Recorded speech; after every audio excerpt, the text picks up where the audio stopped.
anta waxaan halka u joognaa tababarooyin aan soo qaadanay oo aan u wacyigelinayno dadka maanta noo yimid walaalahayaan u faa'iideynayno waxaana kamid ah wacyigelinta waxaana kamid ah caruurta xuquuqda ay leeyihiin maadaama caruurta xuquuqda ay leeyihiin ma aha mid iyo laba waa xuquuq aad u badan waxaa kamid ah xuquuqda caruurta in macnaa la jirdilin in dib loo geysan in ay qaataan ra'yigooda oo loola raaca dadkan waa dhibanaya marka hore maanta waxaan ka faa'iidnay annaga dhaxdeena in nala boraal geliyo oo aan la socono xaaladaha ka taagan kaamka dhexdiisa caruurta dumarka daciifka ah dadka la liido dadka dhibaatada ku jiro dhan maanta waxay noo tahay horta maalin oo aan welina soo marin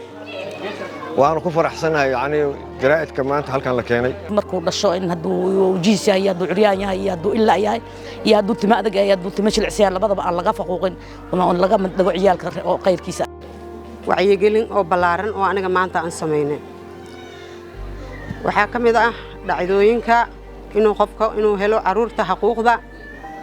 inuu helo xuquuqda caafimaadka kamid ah waxaa kamid ah hooy waxaa kamid ah cunto waxaa kamid ah inuu asaga oo la siiyo cunto oo nafaqo leh marka ugu horeysa markay hooyada uurka leedahay wuxuu leeyahay ilmaha xuquuq gaar ah sida hooyada uurka markay leedahay laga ilaaliyo ka ilaalisay ilmaheedii meelaha drugska lagu cabo meelaha sigaarka lagu cabo inayna satagin teeda labaad waxa weeyaan ilmaha markay dhashaan hooyada waxay looga baahan yahay ilmahaas in xanaano guud ah ay siiso banaaska ay ku duudo wasaqda iyo garaacada ka ilaaliso tan saddexaad waxa weeyaan ciyaalka waxay leeyihiin xuquuqda saddexaad waxa weeyaan ilmaha markay musha kala baxdo qabarta oo ay helaan ilmaha magac fiican oo islaam ah in ay ku abaabiso in diinta islaamka lambar 1 horta xagga caafimaadka waxbarashadii iyo loo kordhiyo aqoonta macnaha wacyigelinta ah ayagoo xagga nadaafadda caafimaadkooda la daryeelo waxaan codsan lahayn ilmahaas aan u helno goobo caafimaad